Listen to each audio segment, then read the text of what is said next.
तीन चीजें थी जो प्रधानमंत्री ने बोला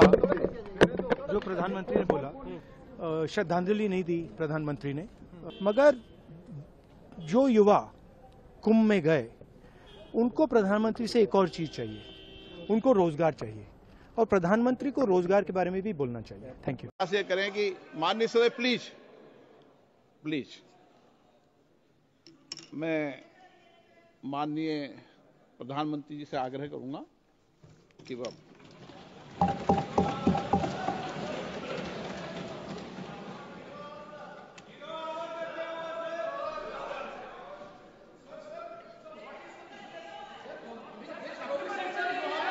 माननीय अध्यक्ष जी,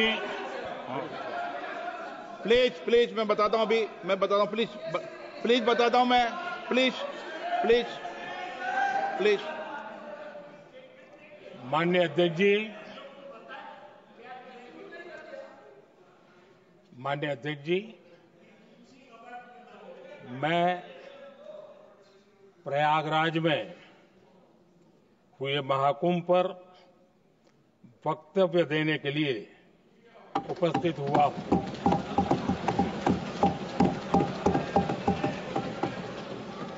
आज मैं इस सदन के माध्यम से कोटि कोटि देशवासियों को नमन करता हूं, जिनकी वजह से महाकुंभ का सफल आयोजन हुआ।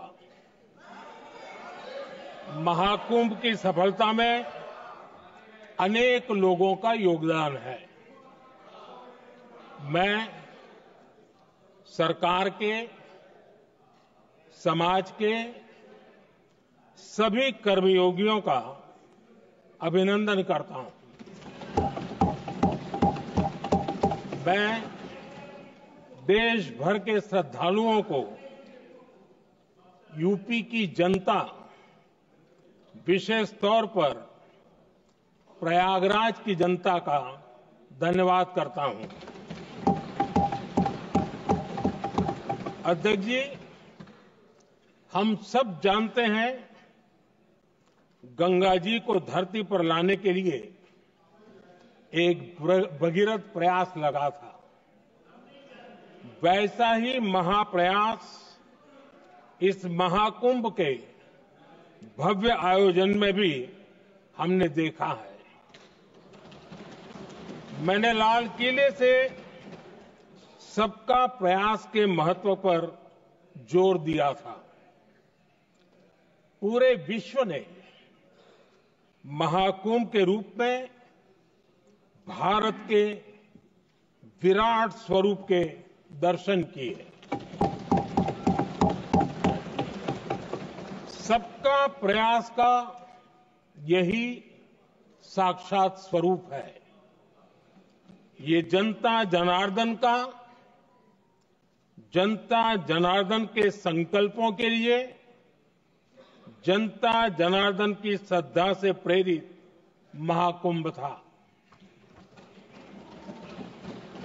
आदरणीय अध्यक्ष जी, महाकुंभ में हमने हमारी राष्ट्रीय चेतना के जागरण के विराट दर्शन किए हैं। ये जो राष्ट्रीय चेतना है, ये जो राष्ट्र को नए संकल्पों की तरफ ले जाती है, ये नए संकल्पों की सिद्धि के लिए प्रेरित करती है। महाकुंभ ने उन शंकाओं, आशंकाओं को भी उचित जवाब दिया है जो हमारे सामर्थ्य को लेकर कुछ लोगों के मन में रहती है। अध्यक्ष जी, पिछले वर्ष अयोध्या के राम मंदिर प्राण प्रतिष्ठा समारोह में हम सभी ने ये महसूस किया था कि कैसे देश अगले 1000 वर्षों के लिए तैयार हो रहा है। इसके ठीक 1 साल बाद महाकुंभ के इस आयोजन ने हम सभी के इस विचार को और दृढ़ किया है। देश की ये सामूहिक चेतना देश का सामर्थ्य बताती है। किसी भी राष्ट्र के जीवन में, मानव जीवन के इतिहास में भी अनेक ऐसे मोड़ आते हैं जो सदियों के लिए, आने वाली पीढ़ियों के लिए उदाहरण बन जाते हैं। हमारे देश के इतिहास में भी ऐसे पल आए हैं जिन्होंने देश को नई दिशा दी, देश को झकझोर कर जागृत कर दिया। जैसे भक्ति आंदोलन के कालखंड में हमने देखा कैसे देश के कोने कोने में आध्यात्मिक चेतना उभरी। स्वामी विवेकानंद जी ने शिकागो में 1 सदी पहले जो भाषण दिया, वो भारत की आध्यात्मिक चेतना का जयघोष था। उसने भारतीयों के आत्मसम्मान को जगा दिया था। हमारी आजादी के आंदोलन में भी अनेक ऐसे पड़ाव आए हैं। 1857 का स्वातंत्र संग्राम हो, वीर भगत सिंह की शहादत का समय हो, नेताजी सुभाष बाबू का दिल्ली चलो का जयघोष हो, गांधी जी का दांडी मार्च हो, ऐसे ही पड़ावों से प्रेरणा पाकर भारत ने आजादी हासिल की। मैं प्रयागराज महाकुंभ को भी ऐसे ही एक अहम पड़ाव के रूप में देखता हूं, जिसमें जागरूक होते हुए देश का प्रतिबिंब नजर आता है। अध्यक्ष जी, हमने करीब 1.5 महीने तक भारत में महाकुंभ का उत्साह देखा, उमंग को अनुभव किया। कैसे सुविधा असुविधा की चिंता से ऊपर उठते हुए कोटि कोटि श्रद्धालु श्रद्धा भाव से जुटे, ये हमारी बहुत बड़ी ताकत है। लेकिन ये उमंग, ये उत्साह सिर्फ यहीं तक सीमित नहीं था। बीते हफ्ते मैं मॉरिशस में था। मैं त्रिवेणी से, प्रयागराज से महाकुंभ के समय का पावन जल लेकर गया था।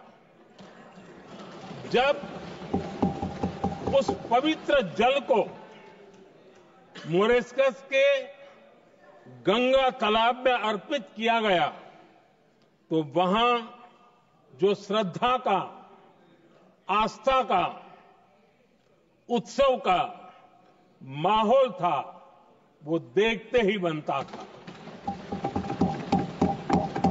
ये दिखाता है कि आज हमारी परंपरा, हमारी संस्कृति, हमारे संस्कारों को आत्मसात करने की, उन्हें सेलिब्रेट करने की भावना कितनी प्रबल हो रही है। अध्यक्ष जी, मैं ये भी देख रहा हूं कि पीढ़ी दर पीढ़ी हमारे संस्कारों के आगे बढ़ने का जो क्रम है, वो भी कितनी सहजता से आगे बढ़ रहा है।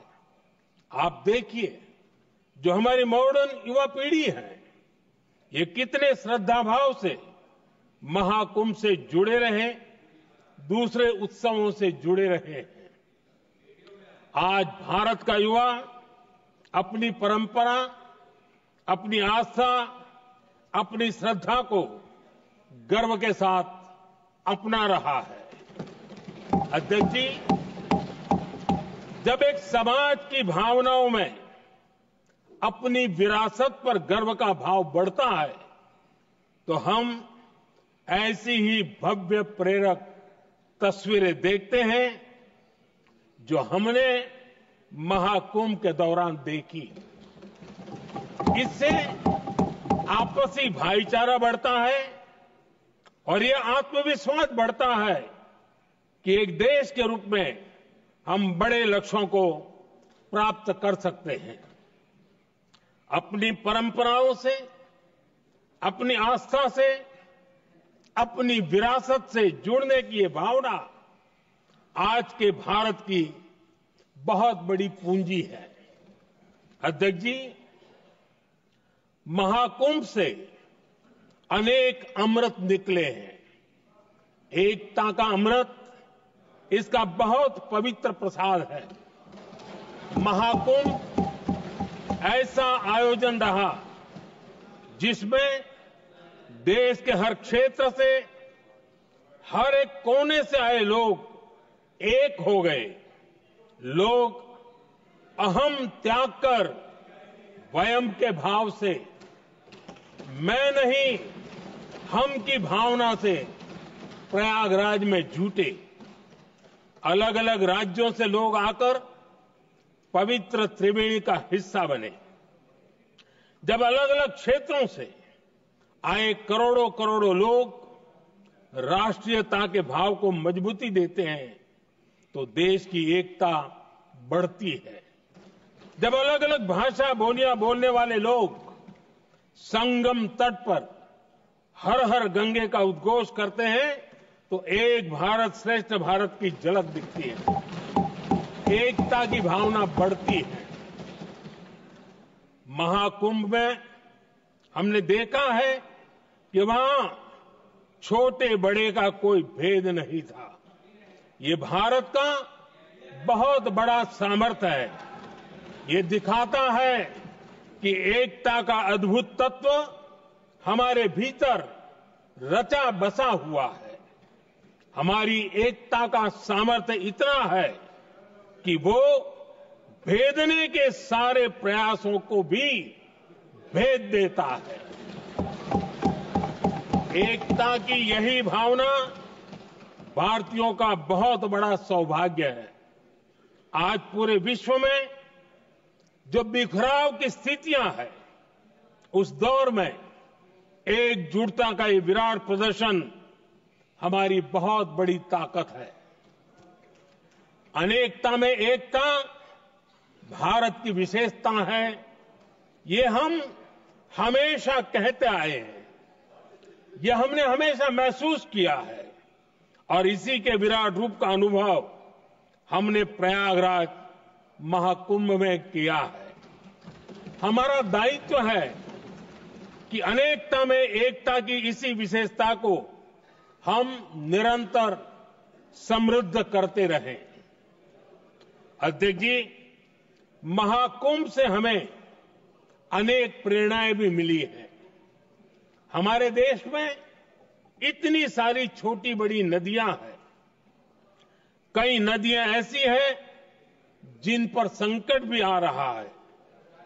कुंभ से प्रेरणा लेते हुए हमें नदी उत्सव की परंपरा को नया विस्तार देना होगा।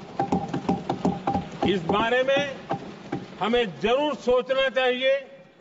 इससे वर्तमान पीढ़ी को पानी का महत्व समझ आएगा, नदियों की साफ सफाई को बल मिलेगा, नदियों की रक्षा होगी। अध्यक्ष जी, मुझे विश्वास है कि महाकुंभ से निकला अमृत हमारे संकल्पों की सिद्धि का बहुत ही मजबूत माध्यम बनेगा। मैं एक बार फिर महाकुंभ के आयोजन से जुड़े प्रत्येक व्यक्ति की सराहना करता हूं। देश के सभी श्रद्धालुओं को नमन करता हूं। सदन की तरफ से अपनी शुभकामनाएं देता हूं। दो तीन चीजें थी जो प्रधानमंत्री ने बोला, मैं उसको सपोर्ट करना चाह रहा था। कुंभ हमारी एक प्रकार से हमारा ट्रेडिशन है, हिस्ट्री है, कल्चर है। एक कंप्लेंट थी, एक शिकायत थी, श्रद्धांजलि नहीं दी प्रधानमंत्री ने। जो लोग जिनकी मृत्यु हुई थी उनको श्रद्धांजलि नहीं दी। और दूसरी बात मैं ये कहना चाहता था कि देखिए, कुंभ की जगह है, मगर जो युवा कुंभ में गए उनको प्रधानमंत्री से एक और चीज चाहिए, उनको रोजगार चाहिए। और प्रधानमंत्री को रोजगार के बारे में भी बोलना चाहिए। Thank you. आपको बोलने नहीं दिया गया सर, आपको बोलने नहीं दिया गया। नहीं, देखिए, बोलने तो नहीं देते हैं। डेमोक्रेटिक जो स्ट्रक्चर है, जो एलओपी को तो मतलब परमिशन देनी चाहिए, मगर नहीं देते हैं। बट ये न्यू इंडिया है। Discussion on